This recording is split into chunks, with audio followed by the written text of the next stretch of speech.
So much, Melissa. It's good to be back with everybody. Thanks to our returnees and our new viewers. And I'm thrilled to be talking to you, Anna. Good job with the book and a great reception for it as well. Thank you. I'm excited to be here. Thank you for inviting me. I want to start at the very beginning of the book. Good place to start, because you begin with two parallel stories. One is about a client's sex addiction, and there are some pretty shocking elements to that. You're straightforward about it. And you have your own habit, which became destructive, which was reading erotic romances.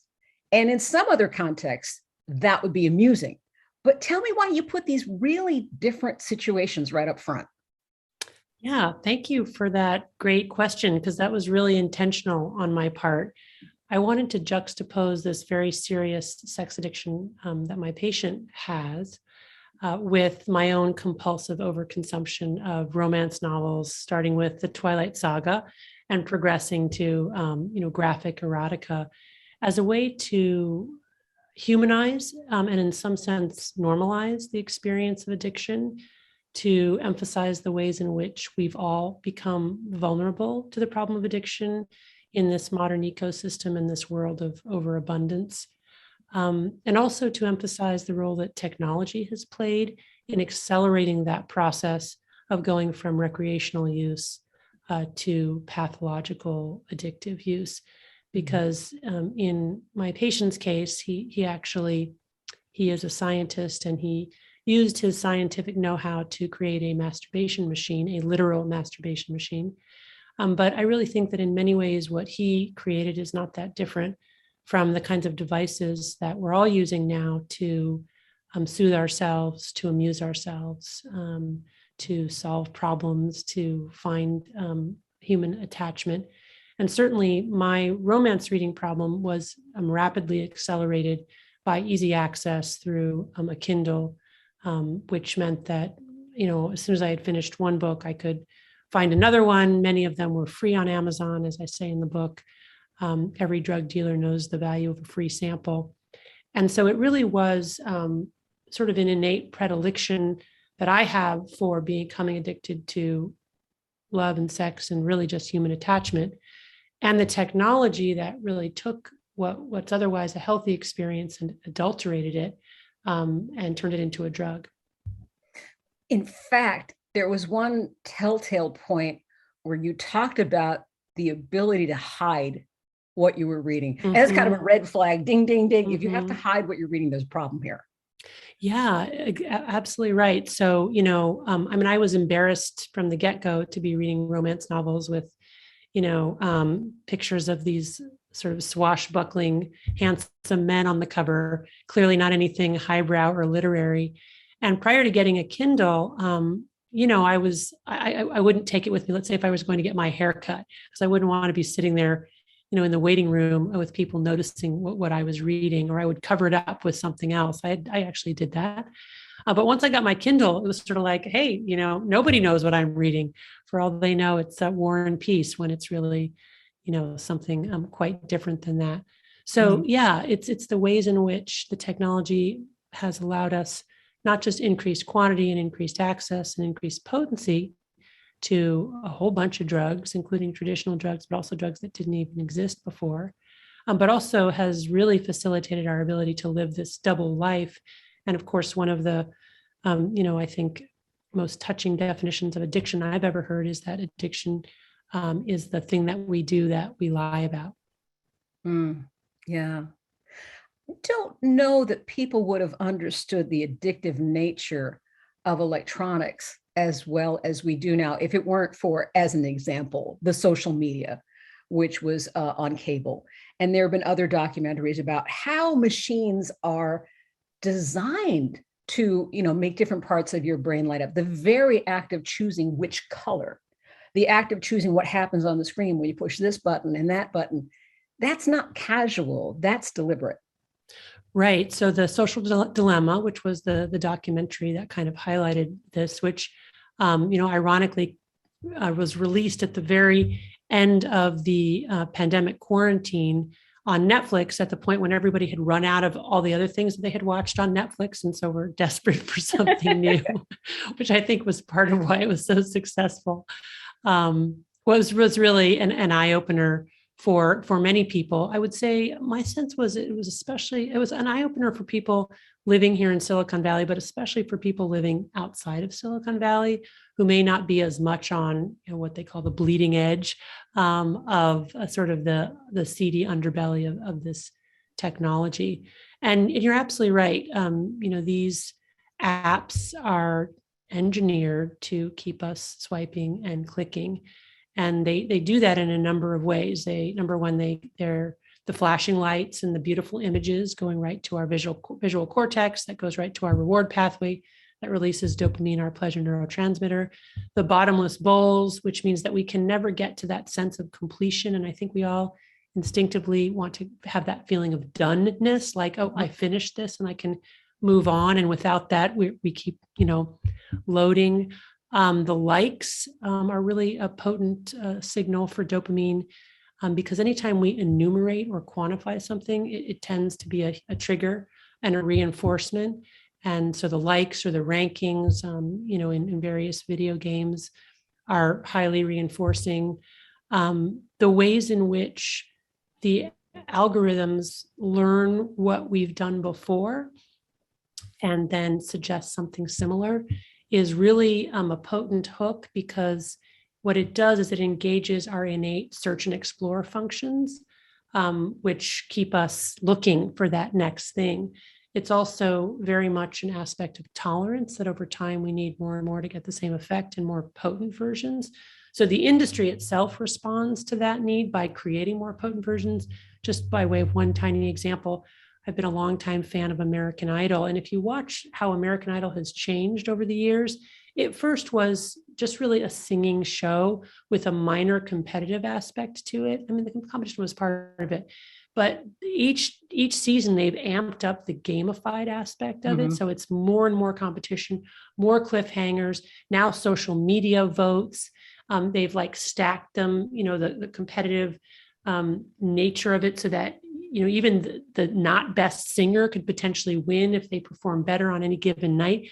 These are all sort of proven algorithms to keep people hooked, even separate from enjoyment of the music itself. So again, I think those are just examples of the ways in which everything has become gamified to engage our motivational networks to keep us clicking, sort of separate from our genuine or authentic interest in that item or that behavior.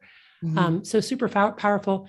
The other couple of things I just want to point out too about this is it's the medium itself, the screens themselves are highly reinforcing. They're almost like a primitive fireside, except that now instead of all of us gathering around the fire together, we're gathering alone in our rooms with our own screens, which clearly something very sad about that.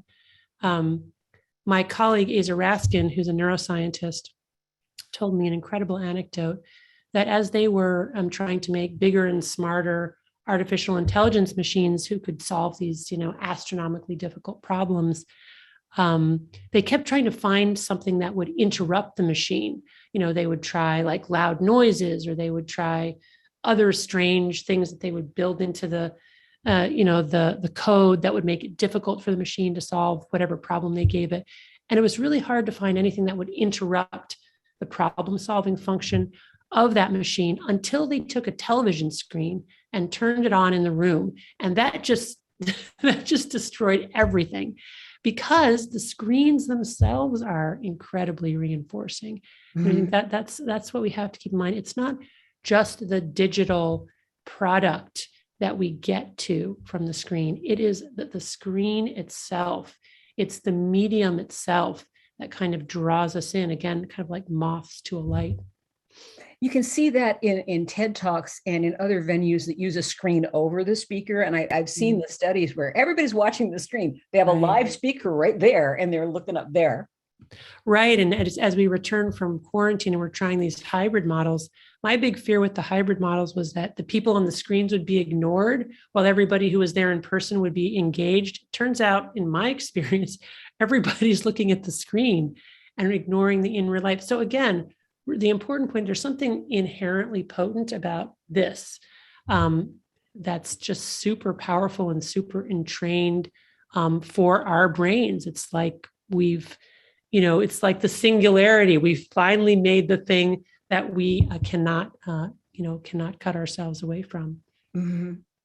You say in the introduction, the secret to finding balance is combining the science of desire with the wisdom of recovery. And that's how you divide the book. We talk about the science of desire. And one thing that's interesting that you integrate in that is that the science only takes us so far. So that when you're talking about science in the beginning of the book, some of the art creeps in with the science. And when you're talking about recovery in the end of the book, some of the science creeps back in. So there's this meshing of the two. Yeah. Yeah. Thank you for that. You really appreciated the structure of my book. I'm honored by that. I think science is amazing. I think the neuroscience lens through which to understand these behaviors is empowering, not just for us as healthcare providers, but also for our patients who want to understand what's going on in their brains. But you're right, science, at the end of the day, at least right now, isn't going to offer all of the answers. And really, we need to look to people in recovery as modern day prophets who have a wisdom to share, and a wisdom that science doesn't capture and isn't going to capture. So I both look at the science, but then really look at what my patients in recovery have taught me, not just about recovery from addiction, but about how to live the good life, what it means to live well. Mm-hmm. I want to underline something that's appearing in the chat window right now is if any of you have questions, go ahead and put them in chat and I'll integrate as many of those as I can while we go along. You talk about the human response to pain, and it is our nature as humans to run from pain. When you get to addiction, obviously that's an unhealthy response. Is there a healthy counterpart to running from pain, or is it, as you explore in the latter part of the book, turning and confronting it? Okay. So as with everything, the truth is going to lie somewhere in the middle.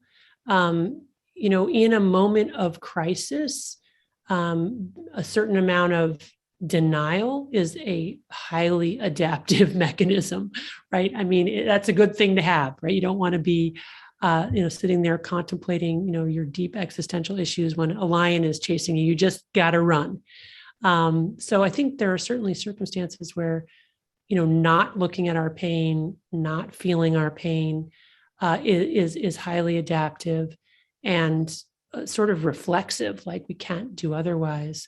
In fact, one of the anecdotes I talk about in the book, which to me is fascinating, is the work of Henry Knowles Beecher, who studied soldiers in World War II on the front lines who incurred these devastating injuries, amputated limbs, belly wounds, really death-defying injuries.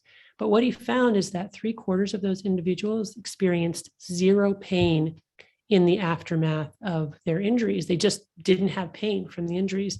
And what he concluded in extended interviews was that the reason that they didn't have physical pain was because for them, the meaning of the pain was that they were going to go home. First of all, they were alive, right? They had survived the wound and they were going home. So I guess my point in response to your question is that pain is this very complicated thing, which is a combination of our peripheral sensory nervous system input, as well as our top-down cortical structures giving meaning or interpreting those signals. And so, circumstance plays a huge role. But in general, I would say that our culture today has gone too far in the direction of having people really focus on the pain, which in turn elaborates and makes that pain larger. Mm-hmm. And then not only that, but there's also a tendency to sort of become anxious in the face of the pain, to become hopeless in the face of the pain, and to feel like they're never going to get out of it. So people kind of get stuck in that place of sort of really looking at their pain, which turns out, makes the pain worse. So there's a funny kind of a thing going on there where, I specifically talk about the importance of doing things that are hard and intentionally painful, at the same time that I'm recommending that people not overly obsessively ruminate, for example, on past trauma, because I do think that what's happened in a lot of mental health treatment now is that in an effort to be empathic and to help people understand what they've been through, which is in and of itself a good thing, we've kind of got stuck there and are not now getting people necessarily to move past that, take responsibility for their lives, and to try to move forward. There's some cautionary words in there for parents, and it echoes the work of Julie Lythcott-Haims, who wrote How to Raise an Adult. And you talk about these well-intended parents who try to buffer every possible sharp corner that their kids can run into. And the intent is to protect them, but they're protecting them from pain that child is going to bounce into anyway and not be equipped to deal with it. Yeah, absolutely. So we've definitely trended toward this in terms of our parenting norms. And really, if you look at it from a biological perspective, what happens when we continually insulate our children from stressful or challenging experiences, that we don't give them the opportunity to develop the mental calluses that they need to actually build resilience in the face of both that experience and future experiences. And the reason that parents are so worried about letting their kids, fall or fail or be unhappy or be stressed. And by the way, I will be first to admit that I'm in that club. It makes me very anxious that my kids are in distress of any kind. And I have to really work on my own, codependency piece in order to not be intrusive in their lives. But I'm also of the generation, as are many people, that came to believe that if we allow ourselves to experience any kind of pain, it will leave us with a kind of psychic scar that will set us up for future pain. So we really have inculcated this idea in modern culture that pain is dangerous, and that the experience of pain is not just painful in the moment, but again, leaves this sort of psychological wound that sets us up for PTSD or centralizing pain disorder or other types of maladaption, which, by the way, is a very modern concept. So for most of humanity, this idea, people just generally accepted the idea that some amount of physical and psychological suffering was good for people. That what doesn't kill you makes you stronger. In fact, in the 1800s, when general anesthesia was first invented, the leading surgeons of the day didn't want to use it because they thought, no, it's good for my patient to feel pain while I'm doing surgery. It will boost the immune response. It'll boost the cardiovascular response. And importantly, people felt there were spiritual benefits from pain. But that's really, our culture has gone far away from that now. Mm-hmm. So Tikshna has an interesting question. You mentioned that addictions can be things that people feel embarrassed about and hide, and that humanizing these issues can help. Do you think part of decreasing the appeal of the addictive substance is for the addiction to be accepted, spoken about more openly? And if so, what's the tipping point between dehyping and enabling? So first of all, addiction is a spectrum disorder. So when I think that's important. And, the intervention for someone who's severely addicted would be very different from somebody who's just got kind of a compulsive overconsumption / mild addiction problem. So in drawing that continuum, I do think that there's a potential danger in trivializing addiction and how the devastating consequences that it can have on people's lives. And so I think, it's important to acknowledge that. But my aim was really more to humanize it and to acknowledge that same wiring that gets engaged in severe addiction, it gets engaged in more milder forms of compulsive overconsumption. But to answer your question, I think what you're really driving at is, what is the role of shame and stigma in addiction? And if we destigmatize these behaviors, are we essentially normalizing them and making them okay? And it's a great question. I have a whole chapter in my book on destructive shame versus prosocial shame. And the bottom line is that what I'm trying to do is destigmatize addiction while not necessarily saying that the behavior is okay. And those are different things, right? So we can say that this disease process or this behavior should be destigmatized so that people can get help. But on the other hand, what people do in the throes of their addiction or as a result of their addiction isn't okay behavior, right? That's behavior that many times involves people going outside their moral compass. So we wouldn't want to say that that's okay, but we can say that that's a symptom of a disease. I hope that answered your question.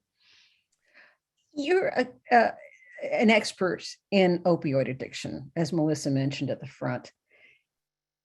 If there's any silver lining at all to what's just been a horrendous issue, am I right in saying that people are understanding more?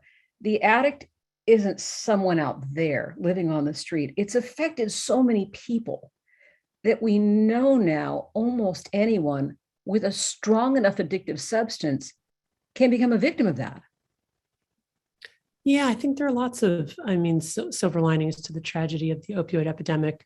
One is that the medical community has had to stand up and say, we have been complicit in this process. And so we have a responsibility now to be part of the solution.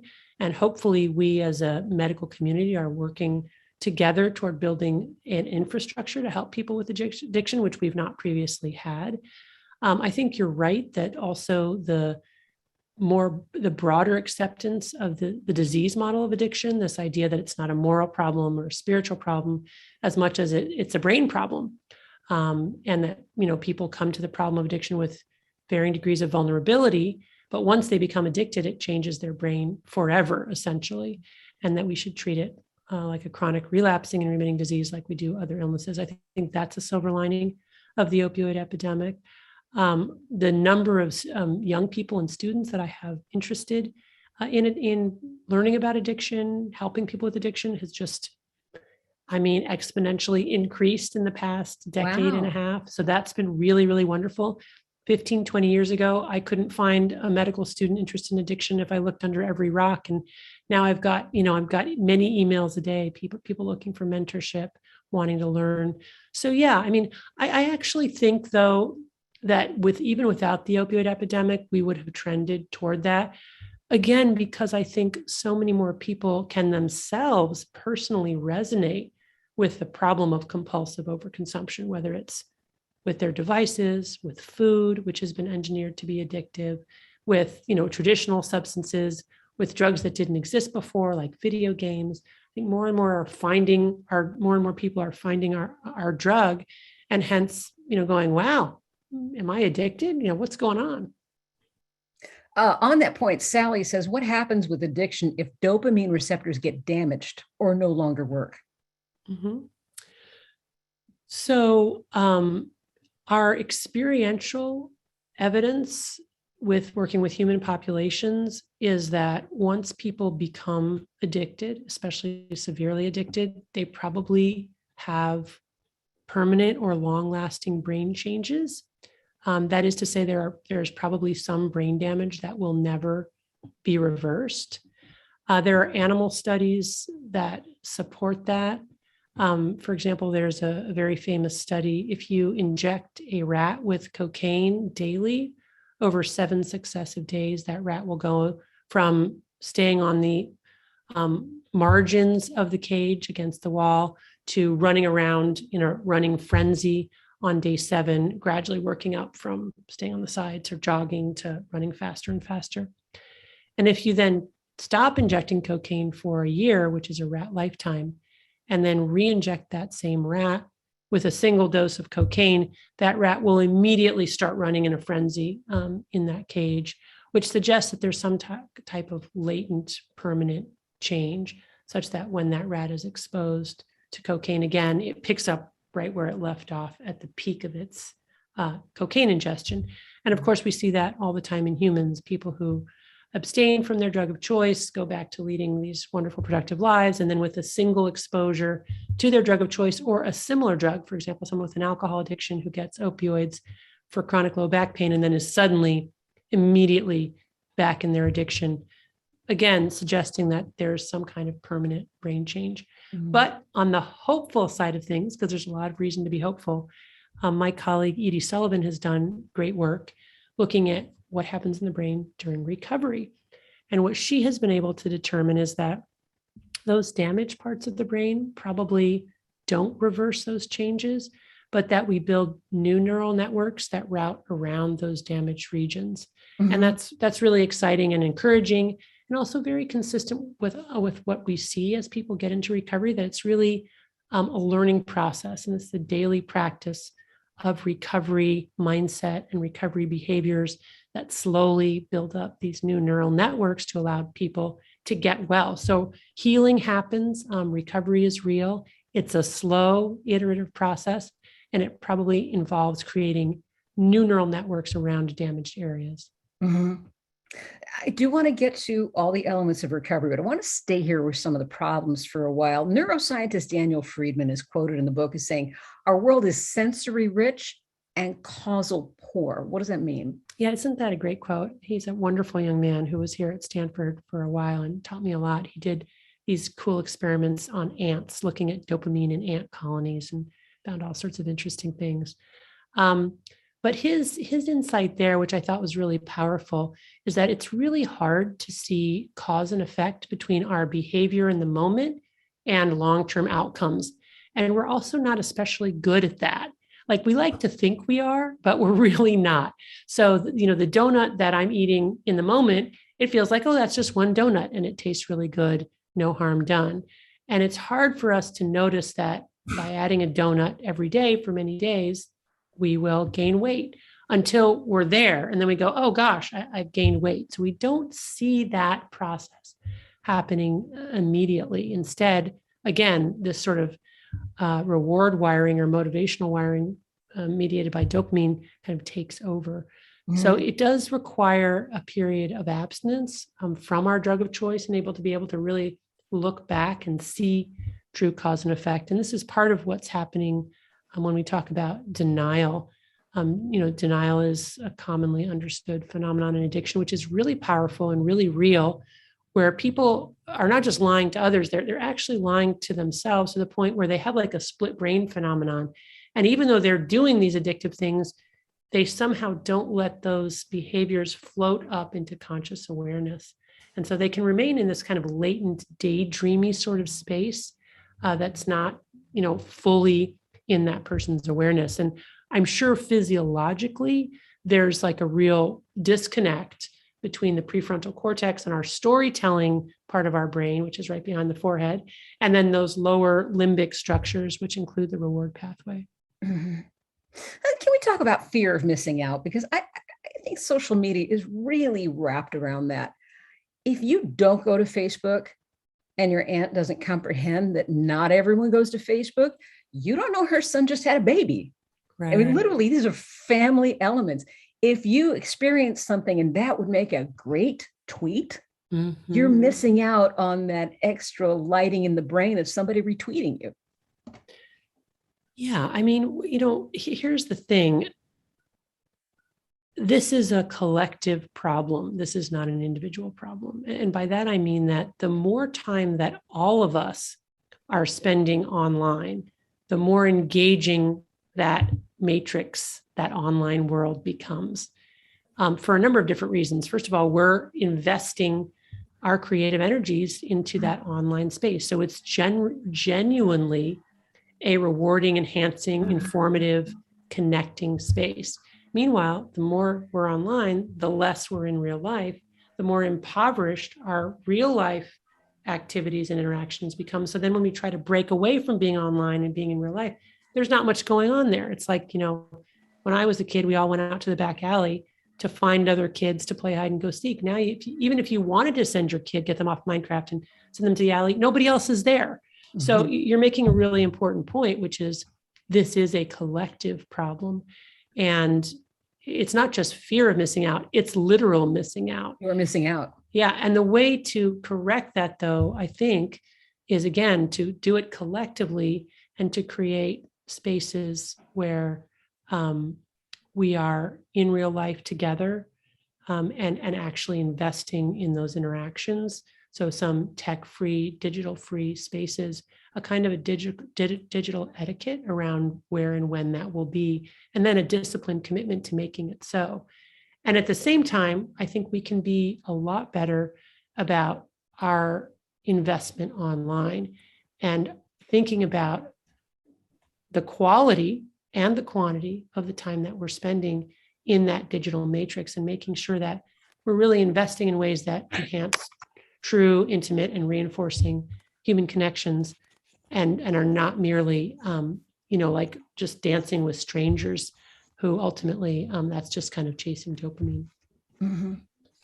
Dopamine, in fact, we have a question. What would you recommend as a good first step to start reducing digital overcompensation when our lives are more and more dependent on technology? And that carries us right into moving toward abstinence and the various steps. And dopamine for you is not just a neurotransmitter, it's a guide to abstinence. You have a different word, DOPA. Mm-hmm. Can you run through that list of what those words stand for? Sure. So this is the basic framework that I now use in clinical practice with most of my patients. And again, I'm in an outpatient ambulatory psychiatric practice, which caters to people with substance use problems and other addictions, but also we have a lot of dual diagnosis. So again, it's an outpatient ambulatory. So you're thinking, we get a lot of people with severe addiction, but also people who are sort of on the moderate to mild or even just on the borderline spectrum. So keep that in mind, because this would not be an intervention that you would do with somebody who was severely addicted and had already tried multiple times on their own to stop using. But the framework is the acronym dopamine. The D stands for data. And by that, I mean just getting information from our patients about what they use, how much, how often, kind of just crunching the numbers. And this serves a couple of functions. First of all, I think in a non-judgmental way, we can get the information. Unlike, for example, the CAGE questionnaire, which is a screening tool for alcohol use disorder, which asks things like, do you get annoyed when people comment on your drinking? Do you feel guilty about drinking? I don't think that's a good place to start. I think it's like, do you drink? What do you drink? How often do you drink? Do you use pornography? How often do you use pornography? How many times a week? How many hours a day? And just kind of walking it through.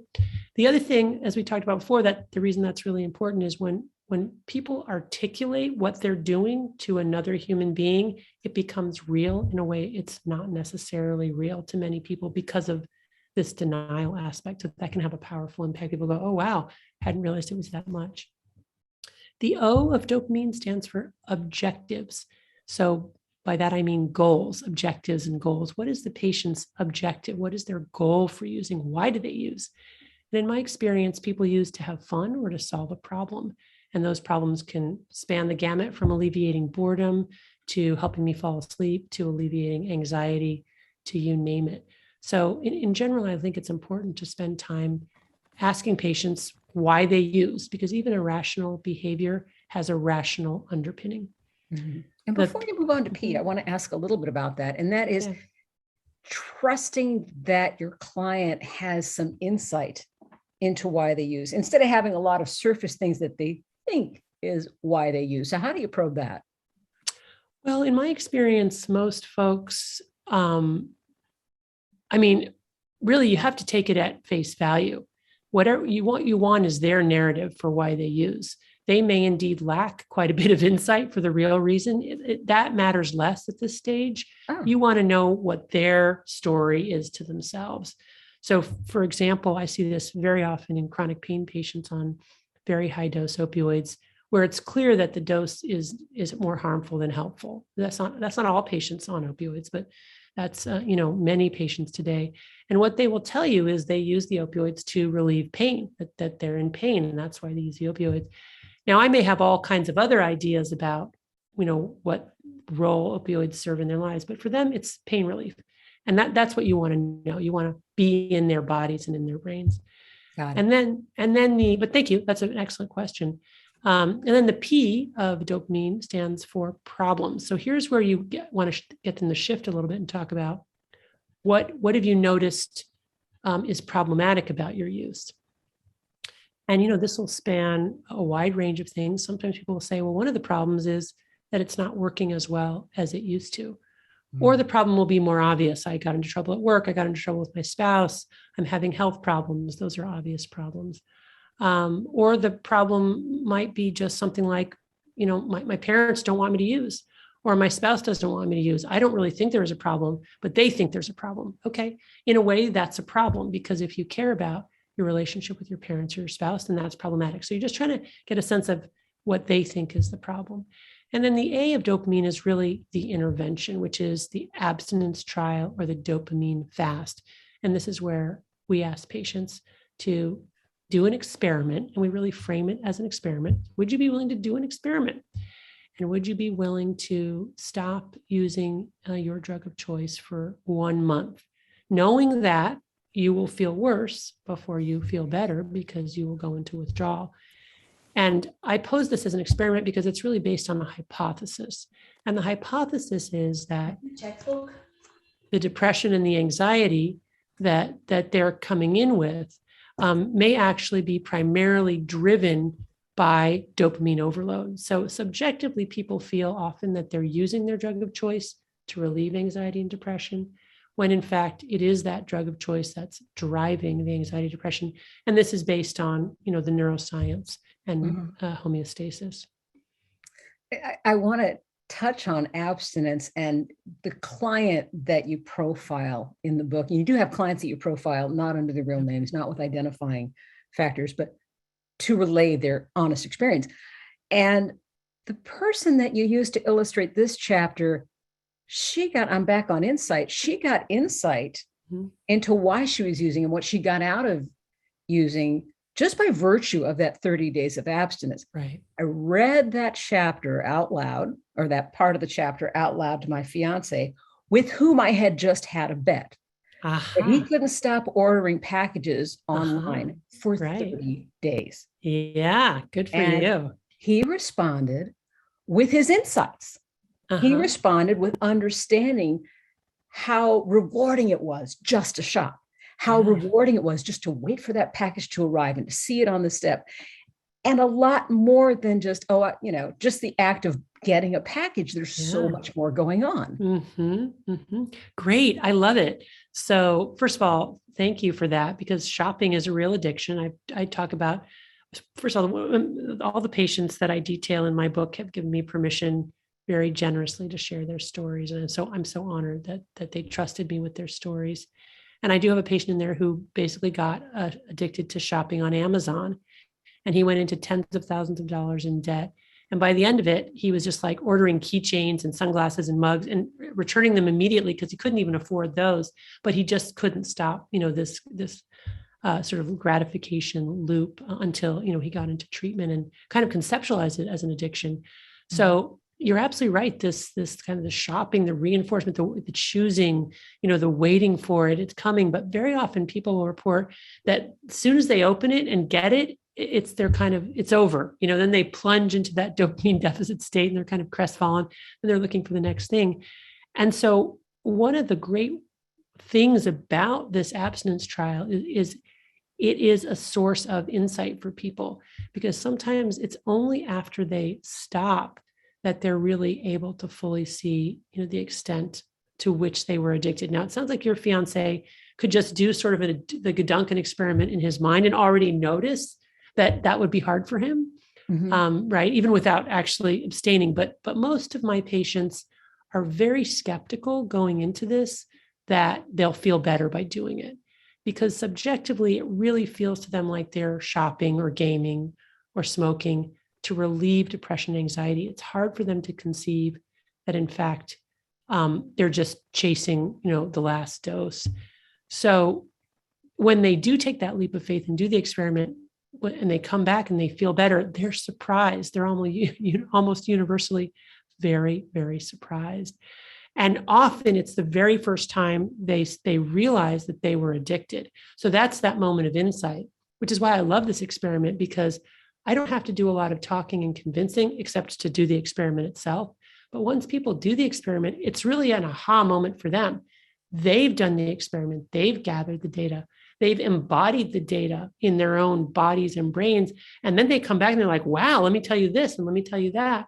For example, the patient in the book, a young woman addicted to cannabis, she went into violent vomiting in that first week of abstinence, which she had never had before, which was clearly part of her cannabis withdrawal phenomenon. And that was her, that she had become addicted, that she had this physiologic withdrawal response. Mm-hmm. So we move from abstinence to mindfulness. Right. So then the M of dopamine is mindfulness. And again, mindfulness, as you all know, is to observe our thoughts and feelings without judgment, which is usually pretty painful because typically our thoughts and feelings are full of negative, raw, hard to tolerate emotions. So this is where, we tell patients it's going to be really hard because you've been using, these substances and behaviors to distract yourself from yourself. And now you're going to be left sort of like a person without a skin, really raw, and you're going to have to sit with these emotions. But we just urge you to just tolerate them. They will get better over time. They will lessen. And the I of dopamine stands for insight, because with that pain comes the insight of true cause and effect and the extent of the addictive phenomenon. And then when they come back a month later, then it's time to not only just do a kind of a pros and cons list, what was good about not using, what was bad about not using. And typically the good list, people will say lots of great things, more present, more energy, got more done, less anxiety, less depression, slept better. And at the cons list, what was bad about not using, at the top are usually bored and not able to hang out with my friends, for obvious reasons, because most people affiliate with other people who use. So then the N of dopamine stands for next steps. That's where we ask patients, okay, given how well you feel, do you want to abstain for another month? And again, that discrete time period is really helpful. Or do you want to go back to using? And most of the time when people have done the experiment and feel better, they want to go back to using. They don't want to continue to abstain, but they want to use differently. They want to use less. And so then it's a matter of guiding them with how to do that. And here, specificity really matters. So making sure that people are then very specific about how much they're going to use and when they're going to use and who they're going to use with and what are their red flags going to be that they're slipping back into it and how are they going to document it? Are they going to write it down? Are they going to have an Excel spreadsheet? Are they going to tell a friend? Are they going to keep it on their phone? So really don't let people be vague at this stage. It's really important that you drill down to, what are you going to drink? How many drinks are you going to have? What days are you going to drink? What video game are you going to play? How many hours are you going to play? Who are you going to play with? For cannabis, what formulation is it going to be? How many puffs are you going to take? Is it going to be in grams that we're going to measure it or bowls? How are we going to do that? Who are you going to do it with? When are you not going to be doing it? So those kinds of discussions. Is there any science behind tangent, but I think it's important. Is there any science behind harm reduction versus complete abstinence? And is this a time you would talk to them about that? So, there's lots of science between harm reduction. Let's just define it. Harm reduction is where people reduce the harms associated with drug use or addictive behavioral use without necessarily cutting out that behavior. And I think this intervention is kind of a combination of an abstinence-oriented approach and a harm reduction approach. So, what we ask people to do is initially a period of abstinence in order to reset reward pathways so other things can be enjoyable again. And then we say to them, what do you want to do? You want to continue abstinence or you want to go back to using in moderation? As I said, most people in our outpatient ambulatory care clinic, even people who are severely addicted, will want to go back to using in moderation. And then we take a harm reduction approach is, okay, how can you use in a way that is less likely to trip you down this lane of kind of compulsive overconsumption? And, sometimes people are able to moderate and sometimes they're not. And again, that's all part of meeting patients where they are, which is a mantra of harm reduction, which is about supporting goals toward healthier living without really judging one way or another, what their lifestyle choices are, but reflecting realistically back to them, what we see as consequences and holding them accountable for being truthful. In the cases where people just really are not able to abstain, we do have medicines, for example, with opioid addiction. We do feel that in some cases, people, even with sustained abstinence, are not able to reset reward pathways. And in those cases, it really makes sense, and the data supports this, to use opioids that have these special properties like methadone and buprenorphine to treat opioid addiction. And again, that's a harm reduction approach. And that's acknowledging the neurobiology and the fact that some people legitimately may not be able may not have the brain plasticity to restore homeostasis. So you give them a medicine that will restore homeostasis for them so that then they can engage in other recovery activities. Mm-hmm. When I was reading that section, I was reminded of Amy Winehouse, and that when she was in recovery, she won 3 Grammys. She was best newcomer, best song, best album. And she said to her friend who was at the awards ceremony with her, it's just not the same without drugs. I can't enjoy this without drugs. What I understand, she's not your patient. In theory, might she have benefited from that kind of intervention, something that would plug those holes for her? Yeah, I mean, I have to say, I don't know what her treatment was. I don't know. She could have been in recovery on methadone maintenance or buprenorphine. So it's hard to know. The fact that she ended up dying of her disease, if she wasn't on one of those maintenance therapies, of course, with the retrospectoscope, then one would wonder if maybe she would have done better with that. But Amy Winehouse is also an interesting example because it points to the intersection between addiction as a disease and also fame and this kind of celebrity lifestyle, which also, I think, interacts with dopamine in a really potentially destructive way, in that, we can get addicted to the accolades, to the achievements, to the fame, to the money. And just like any drug, over time we build up tolerance. It's less rewarding and less reinforcing than it was. When we first reach that milestone, it seems amazing, but then we need to go ever higher, and we're filled with anxiety about whether or not we'll be able to achieve those heights again, whether people will still love us. They loved us now, but will they love us tomorrow? And so I think there's that really speaks to the ways in which someone like Amy Winehouse, it was probably especially hard for her because on some level, probably being in the music business and the performance aspect, I'm guessing, because it does for many performers and high achieving people and athletes, it can become its own source of kind of this relentless striving, that pot of gold at the end of the rainbow that we never actually find. So I think we've verged into the E of dopamine. The last we heard was the next steps. Can you say a little more about the experimental stage? Yeah. So So then the patient comes back and you say, well, do you want to moderate? Do you want to abstain? And then whatever they choose, you just say, okay, let's go out and let's see how it goes. It's another iteration of data gathering of an experiment.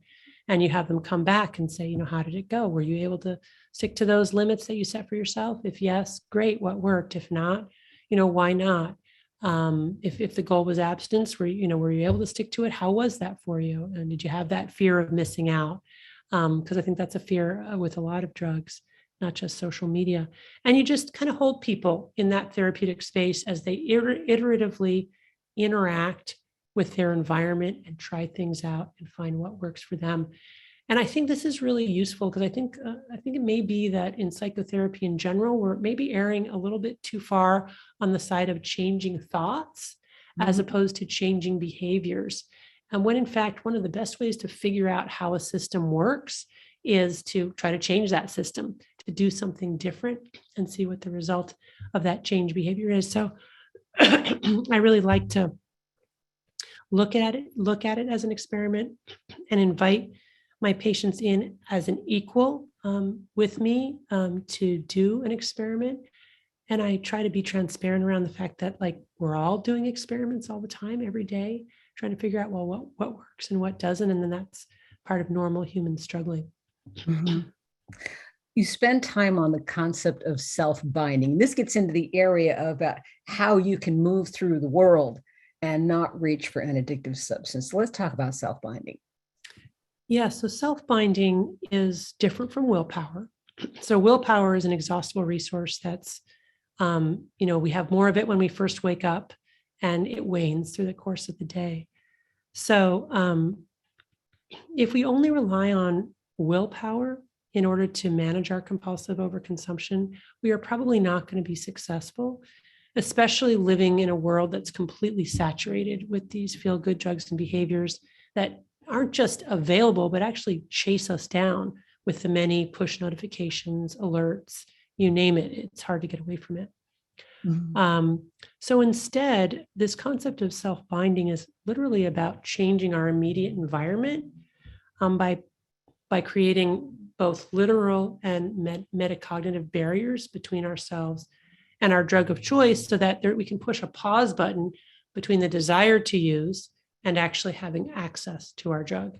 And these self-binding strategies can take many different forms. For example, physical barriers would be things like just simply not having the drug in the house, not keeping potato chips in the house, for example, not keeping the phone in the bedroom, turning the phone off in between and putting it in our bag, so that although it would just a couple more seconds to turn it on and use it again, sometimes that's all it takes to just resist the urge to text or receive a text. In addition to like literal barriers, I would say that literal barriers too can occur on a biochemical level, right? We have naltrexone that can block the opioid receptor and help people not use opioids and not use alcohol. Although with alcohol, the way that it works is really to kind of diminish the reinforcing effects both of alcohol as well as the reinforcing effects of euphoric recall that also releases dopamine that triggers the desire to use. So there are interesting new biological, medications that can serve as a kind of a self-binding. And then we can use time. So time is a very interesting thing in general. And I think that most of us are not aware of the extent to which we use rewards to organize our time. I think very, very often we think of ourselves as, well, I'll do this and this and this, and then I will get to do this, my reward. And if we start to think about ways to massage time and rewards, it can be an interesting experiment. So for example, if you think about going through your whole day and not letting yourself have any of the usual rewards that you would normally have, whatever it is, it can really change the shape of a day, because instead of then looking forward to that reward, we're forced to be here now, which is, what we all say we want. And yet when we're actually in the moment, it's usually quite uncomfortable and unpleasant because we're looking forward to our reward. But if you take that reward away for a 24-hour period, it does do some interesting things to our, experience of being in the moment. But also time just generally can be as a way to moderate consumption. Say, I'm only going to use after I finish this project, or after my midterms, or on this day of the week, or for this amount of time. And then finally, another self-binding category, in addition to geographic space and time, is meaning. So what meaning we give to our drug of choice, or what category we put it in. And categories can be really helpful with moderation, or with food addiction, or digital product, smartphone technology addiction, because those are two substances, let's say, that we can't eliminate entirely, right? We can't not eat, and we essentially can't not interface with technology. So we have to find ways to put these food and technology into categories of sort of okay categories and not okay categories. So sometimes people will say, well, I'm not going to eat processed food, or I'm not going to eat gluten, I'm not going to eat sugar. That can be a good self-binding strategy. Or people will say, well, I'm not going to use Facebook, but it's okay for me to text, or I'm not going to tweet, but I can email, or I'm not going to text, but I can email, or whatever it is. I'm not going to watch, for me, it's like, I'm not going to watch Dr. Pimple Popper, but I can let myself watch, a couple hours of American Idol. And why is that? Because I know once I start watching Dr. Pimple Popper, like 6 hours will pass and I will have, spent 6 hours of my day watching. I'm sorry, we have to stop at this. You watch Dr. Pimple Popper. I just need to. Oh, yeah. Yeah. Oh, no. That's a serious drug for me. I can't tell you why. I don't even want to speculate. But once I get going on those pimple popping videos, I literally cannot stop myself. I don't know. It's crazy. But we all have things like that, right? So it's a matter of figuring out what there is. And so now generally I can't watch the pimple popping videos because it's just too hard to disengage. Something else that can happen that can be helpful is instead of like eliminating, when we talk about categorical self-binding, instead of eliminating that drug, we can actually elevate it and make it holy or special or sanctify it in some way, which has been a tried and true way of actually limiting consumption, to take a drug and say, this is only for special, holy, sanctified occasions, and only will be released to the average person through this special person who has special training, like a shaman or a psychiatrist. Now we have psychiatrists using MDMA and LSD and ibogaine. And so this idea of kind of not eliminating it, but elevating it, making it very special. And one of my favorite examples of this is the Stanford marshmallow experiment, where they took these little kids and they put them in a room and they gave them a marshmallow. And the researcher said, if you can not eat this marshmallow for 15 minutes, and when I come back, I'll give you another marshmallow, and then you'll have 2 marshmallows. And they looked at which kids could do that and which kids couldn't. And the strongest correlate was just simply age. As the kids got older, they were more likely to delay gratification. But as I was reading these articles, I got really curious about what the kids were actually doing in those 15 minutes. And I love what they were doing because it really kind of captures self-binding strategies. Some of them would turn their back on the marshmallow, so like a kind of a physical barrier, like I'm not going to look at the marshmallow. And other kids would like pull their pigtails, sort of a kind of a self-inflicted painful distraction, which I talk about in my book, because patients in recovery using pain as a way to get dopamine, but also distract themselves from those urges, embodying, the craving in a physical action. But one of the children actually made the marshmallow her pet. So she started to pet the marshmallow and talk to the marshmallow. So her way of not eating the marshmallow was to turn the marshmallow into something very special to her. So I think I just thought that was a great metaphor. There are a couple things I want to break down there. And one is, my heart really went out to Jacob. Jacob was the sex addict with his masturbation machines. Right. And one of the lessons to take away from him is he tried a number of self-binding ways. He would throw his machines away and then he'd go dig them out again. And you suggested, well, throw it away in a way you can't retrieve it. So he put it in a dumpster that he couldn't get to. What I took away from that is your first effort at self-binding, or a client's first effort at self-binding, may not necessarily work, but it was his persistence and the encouragement he got.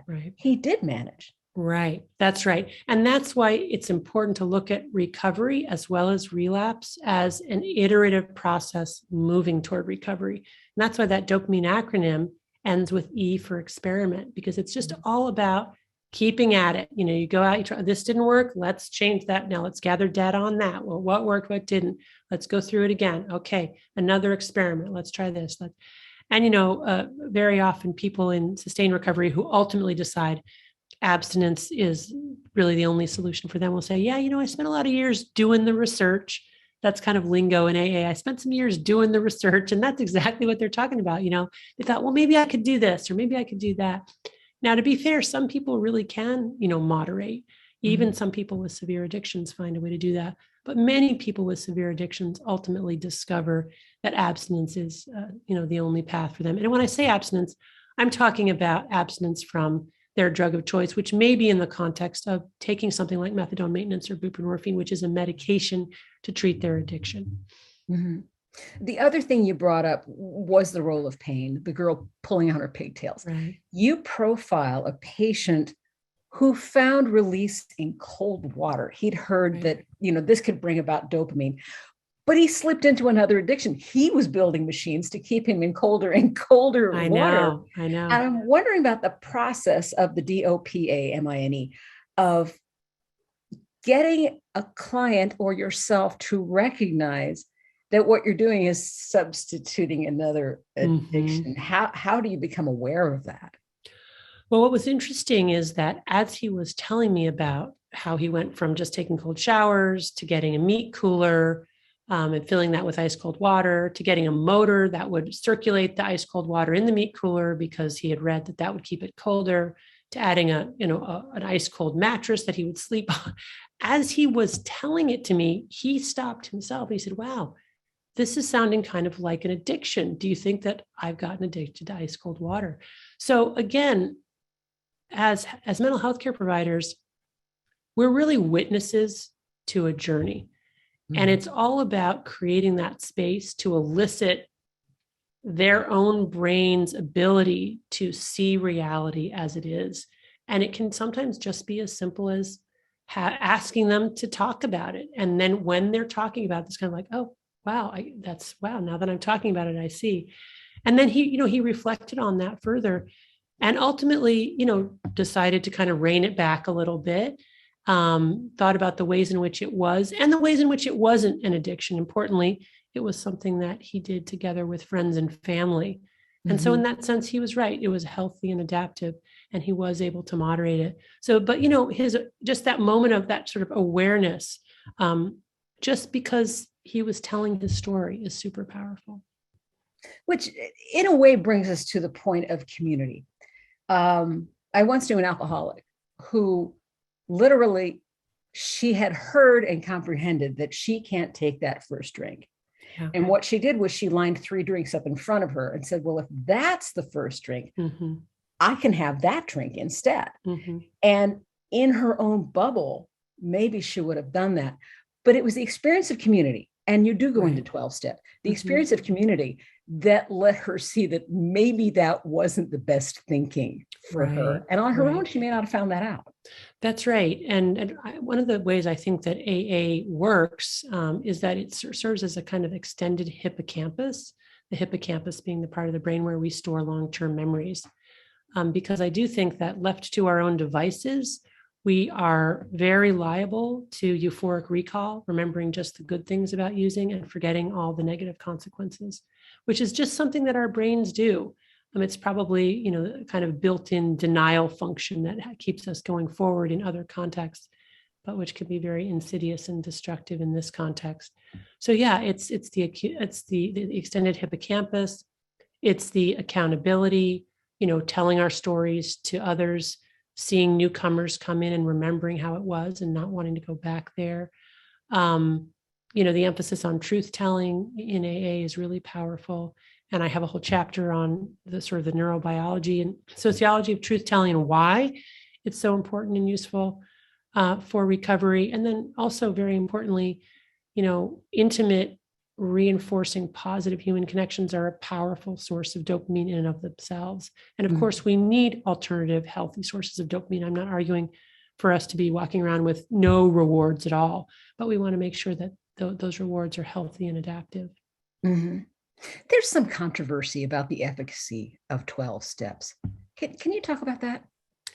Yeah, so I will say that there's a recent Cochrane review that came out. The authors include my colleague Keith Humphreys, but also John Kelly from Harvard. And they do a meta-analysis and look at all of the data that's been gathered in a naturalistic way, because you can't randomize people really to AA or not AA. I mean, you can kind of. The match study did that a little bit. But basically what in a very using, rigorous methodology, what they find is that AA actually works for people who actively participate. And the more you participate, the more it works. And it possibly works best for people with severe addictions. And it probably works as well as individual psychotherapy or other professionally mediated treatments. Wow. Now, whether or not that comparability is because, or even it even suggests that for long-term outcomes, AA is better than individual psychotherapy. But that could also have more to do with the ease of access and the fact that it's free than that it's necessarily, better than individual treatment with a professional. Having said that, I will be the first to acknowledge that it is not for everybody. The philosophy is just doesn't work for some people, or they just can't get past the higher power thing. And so they're never going to get to that point of actively participating. And even if they did, it's possible that some of them might not benefit from that modality, which is why it is really exciting to see a lot of different types of modalities, both in real life and in online communities that people are enlisting in order to, find what works for them. There's one thing you do pull out of 12-step that seems to work for an awful lot of people, and that is radical honesty, as difficult as that is. And you don't minimize that that's difficult. Yeah. Yeah, no, we're all prone to lie. I think I found data showing that we all lie about 1 to 2 times per day. These are usually little white lies that make ourselves look better in the moment. They're not lies that, are going to seemingly not cause any damage to anybody. But what I've learned from my patients is that even those little white lies can be destructive, and not just for somebody who's trying to achieve recovery, but really for all of us. And so I also now in my life try not to lie. I'm not always successful, but I try. And it turns out it takes an act of vigilance to do that. It really activates our prefrontal cortex to not lie, because we're all kind of reflexive liars, especially when we're lying about like little things like, well, why was I late? Oh, the traffic was bad. The traffic wasn't bad. I just was late because I was taking a little more time with my coffee and my newspaper. So, but what my patients have taught me is that for them to maintain robust recovery, they can't lie about anything, not even the little things, because once they get back into that lying habit, then they reflexively lose the ability to really manage their pleasure pain balance and manage their dopamine. The other thing too is that, as I said before, when we're telling true stories about what we've done and where we've been, it makes it real in a way that it's otherwise not. And it keeps us accountable, not just to our past selves, but also our future selves, because the narratives that we tell about our lives also shape future experiences and choices. I really believe that that's true. Mm-hmm. Also, when we tell the truth, we think that people are going to run away from us, but in fact, it fosters deeper intimacy many times. And then that deeper intimacy is itself a source of dopamine. Mm-hmm. And then finally, I cite this experiment where researchers used transcranial magnetic stimulation, which is a coil that creates an electrical current. And they did it to stimulate the prefrontal cortex to see if it affected people's tendency to lie. So they had people do this die rolling game where they could win money if they got a certain role, and people lied about it. So they got more money than they would have. And then they applied this TMS coil in order to activate the prefrontal cortex. And they found, compared to a sham condition where people thought they were getting it but weren't, and they found that in people who had prefrontal cortical activation, they lied less. Doing the same game, they were less likely to lie. And that was really fascinating to me because I got to thinking that if activating the prefrontal cortex gets people to tell the truth, then is it possible that telling the truth activates the prefrontal cortex? Mm-hmm. And that's consistent with, an adage in neuroscience, what wires together fires together. And I really do believe that part of why truth-telling helps people maintain recovery is that it actively upregulates the function of the prefrontal cortex. And the prefrontal cortex is really essential for managing our impulses and desires. When people get into recovery, probably what's happening, and this is E.D. Sullivan's work too, is that they're strengthening the connections between the prefrontal cortex and the lower brain limbic areas, including the reward pathway, so that you have your dopamine areas actually talking with your prefrontal cortical areas. So I think telling the truth is almost like a way to do your own mini TMS on your own brain. It's a cheap form of TMS. I want to let people know that we're coming down to the last few minutes. So if you do have questions, this is the time to put them in the chat window. I have a lot to fit into these last few minutes, though. So I want to talk about the role of religion and the role of medication. We're going to do religion first. And this surprised me. This surprised me a lot. Jacob, the sex addict, you encouraged him to get on his knees to God. And I think that for people who've looked at the mental health profession, they might look at that and go, she did what? Yeah. Talk about the role of religion in his recovery. Yeah. Well, it's very clear that spiritual transformation is at the heart of many people's recovery. And some people postulate that people who become addicted are actually, it's a form of worship, of misplaced or counterfeit worship. And what they're really looking for is God. But even aside from that hypothesis, and I think there's some truth to that, Jacob was raised in the Catholic Church. He had, his faith was important to him. He wasn't active in his faith at that time. But I just had this instinctive sense that for him to submit to his higher power and embody his faith would be a way to short circuit the craving, because he was in a moment. Said to him, if you get to a moment where you just have this overwhelming craving or urge, get on your knees and pray. Because I really felt that that would be a way for him to access his higher power, access those cortical structures in our brains that are actually wired for transcendence. And in that way, kind of short circuit his cravings and get in another headspace. Because I do believe also that, faith and prayer in particular is an embodied thing. It's not just in our brains, it's in our bodies. And so I think those sort of acts of humility and submission are part of reacquainting ourselves with the perspective that we don't really have control and we're very small in the grand scheme of the universe, which instead of being terrifying can actually be a great comfort. Mm-hmm. Talking about the appropriate and inappropriate use of mental health medications, I really was surprised in the beginning of the book when you referred to feel-good drugs. And I know there's been a big fight to get people to understand that when you're taking an antidepressant or you're taking an antipsychotic, you're not taking something that makes you cheer up. And but you do go into depth in that. And I really appreciated this. You said, in medicating ourselves to adapt to the world, what kind of world are we settling for? Under the guise of treating pain and mental illness, are we rendering large segments of the population biochemically indifferent to intolerable circumstances? Worse yet, have psychotropic medications become a means of social control, especially of the poor, unemployed, and disenfranchised? That's a perspective I have never heard.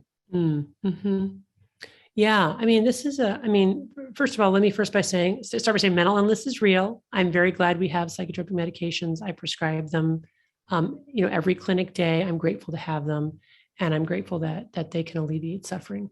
But it's also very true that they're overprescribed, that patients can be harmed by them. Patients can get addicted to them, especially I'm thinking about benzodiazepines, opioids, stimulants. But even antidepressants, many of my patients will describe that they narrow the bandwidth of their emotions such that, a parent dies and they can't even properly grieve that experience. And that in some ways, that's also an impoverishment of their humanity, right? That they don't have the full access to the full amplitude of their emotions. So every patient will have to decide for themselves. It's a trade-off. For some people, they'd happily lose that to not be cycling through, mania and depression. And I totally get that.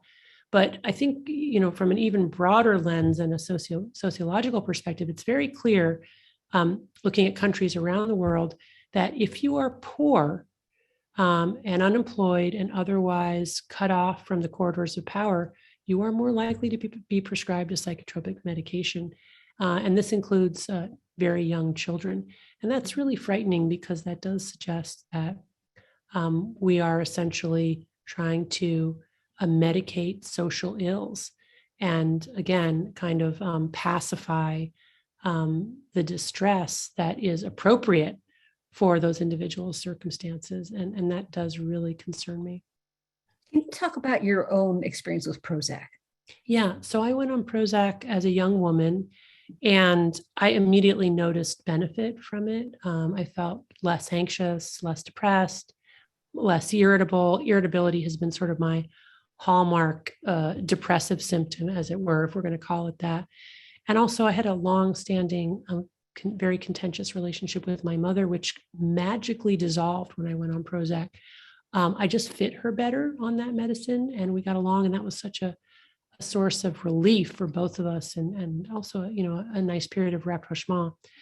But eventually, I went off of it, and I returned to my same old ornery self. And my mother and I, again, were at odds. We're just like oil and vinegar. We love each other, but we just don't get along. And I just decided ultimately that that's okay, that I don't need to be on a medicine to get along, and that there are a lot of things in my life that I would never have done had I stayed on Prozac.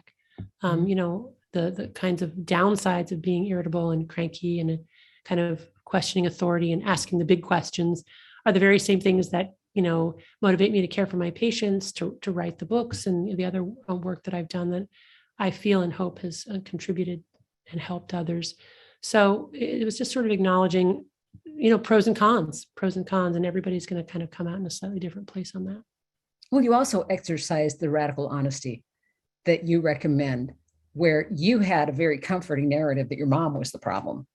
And boy, Yes, that lets you right off the hook, and then you own your right. own part. Yeah, very good. That's exactly right. So this radical honesty. Actually, what I did was I'm not a member of AA or other 12 steps, but I did with my therapist work the 12 steps around my resentment toward my mom, and in that process, was shocked to learn that that I had contributed a lot to the problem, that I had never acknowledged. For all the therapy I'd gotten, I had never really worked in that space of what my character defects were, what I contributed to the problem. So I'm really grateful to that philosophy, because that is what ultimately allowed me to release those resentments, or at least get a better handle on them. You know, speaking of narratives, you talk about an experiment with giving people the idea that there was scarcity to be had in their universe and there was plenty to be had in their universe. Can you go into that? Yeah, so that's Warren Bickel's experiment, where he essentially asked people to read a paragraph that would describe, you know, you just got a new job, you're going to be relocated, you have a house, all this great stuff is happening. And then a corollary paragraph, which was like, you just got fired, you need to move to a new place, nobody's helping you move, you can't afford this, you can't afford that. And then he had them engage in a series of experiments that tested their ability to delay gratification for immediate versus long-term rewards. And there are lots of different paradigms to do that. And what he discovered was that the people who had read the plenty paragraph were much better able to delay gratification. Those who had read the scarcity paragraph were in scarcity mode and more likely to choose immediate rewards, which I think is, you know, is informative, because what it says is that, you know, if we're in that kind of survival mode or fight or flight mode, obviously, you know, short-term gratification is what we all will reach for, because we can't rely on the universe to provide what we need if we don't take it now. But what's so curious about the times that we live in is that even in overwhelming abundance, many of us have this kind of scarcity mindset. And I think that's the result of two things. Number one, we're bombarded with way too much dopamine. And so we're down regulating our own dopamine and in a dopamine deficit state, which I talk about with the balance. And then also that, you know, the kind of lying that has become culturally normative, I think contributes to this scarcity mindset as well. Can you say more about that? Well, again, getting back to the marshmallow experiment, where the child, did I talk about the child being lied? Oh yeah, so there was a version of the Stanford marshmallow experiment, which is fascinating, where they did it again, and this time they said to the kids, you know, here's a button. If you press that button before the 15 minutes are up, I'll come back. In half of the kids, when the kids pressed the button, they came back, and the other half, when the kids pressed the button, they didn't come back. So they essentially lied to those kids. And the kids to whom they lied were much more likely to eat that first marshmallow and not be able to wait for a second marshmallow. And I think that is a wonderful illustration of how, when we lie to our children or to others in our lives, we engender this scarcity mindset where people come to feel that they can't rely on the people around them or the universe to be an orderly place. And so they go into that kind of fight or flight survival mode, where they just get whatever they can in the immediate moment. Two quick audience questions, and I'm going to extrapolate on Sally's a little bit. She says, is there a correlation between power and dopamine? And if I can piggyback onto that, if in fact there is, and we have other addictive substances that you mentioned, you can't quit food, you can't quit eating. If you're in a powerful position, if you're the boss, you can't quit being the boss. So if you could first answer her question and then talk about trying to recover when there are things you can't change. Yeah, so that's a great question. I was going to include these experiments in Dopamine Nation, and for reasons I can't now remember, I didn't end up doing it, but this is a wonderful work of Sapolsky, who's looked at I can't remember, it was monkeys or certain types of monkeys or apes, but basically what he found is that if you do things like measure things like cortisol and dopamine, depending upon where that animal is in the hierarchy, the sort of the happiest animals are the ones that have sort of the optimal amount of stress, not too much stress and not too little stress, sort of the ones right in between. So hierarchy really does matter. And if you have too little power, you're more likely to be stressed and probably more likely to struggle with sort of dopamine being out of balance. And I think his findings were also if you have too much power, or if you're, in that very dominant position, that's also a source of stress. And then a very interesting experiments that I'm going to kind of butcher because I'm not remembering the details, but you should go look for them. They're fascinating. They looked at people. This was done in Great Britain, and Great Britain has a very extensive governmental bureaucracy where people have very entrenched roles in this extensive bureaucracy. And they looked at things like a well-being based on where you were in that hierarchy. And it became very clear that people lower down in that hierarchy had much more stress, co-occurring mental illness, addiction than people higher up in that hierarchy. So yeah, I mean, where we are, in the social hierarchy has a huge, huge impact on us, which then also relates to social media, because what's happening with all these likes and rankings and the kind of invidious comparisons that we all engage in when we go on social media and say, oh, look at this person, oh, look at that person, is that we end up comparing ourselves to millions of people all over the world and end up feeling less than, that somehow we can't compete. And I'm sure that leads to, feeling bad and then potentially chasing dopamine as a way to kind of come out of that. Our last question comes from Erica. Are there any supplements scientifically proven you would recommend to increase dopamine levels? Yeah, the answer to that is no. It turns out that if you were to eat dopamine, it would make no difference at all because it doesn't pass the blood-brain barrier. L-Dopa is a precursor that we do use for certain medical conditions because it does pass the blood-brain barrier and then is converted to dopamine. So, for example, we use L-Dopa to treat Parkinson's because Parkinson's is a disease of decreased dopamine production in the substantia nigra, leading to these movement problems. But interestingly, there are many case reports now of people getting L-Dopa to treat Parkinson's and then developing things like gambling addiction. So as of yet, there's no kind of proven utility for giving people L-Dopa as a way to enhance well-being, and it may even contribute to significant mental health problems. I want to close our conversation with the way you close the book, because I found this really powerful. I urge you to find a way to immerse yourself fully in the life you've been given, to stop running from whatever you're trying to escape, and instead to stop and turn and face whatever it is. And I want to thank you for those words, and I want to thank you for your time. It's been a great conversation. Thank you. I really appreciate your questions. It's been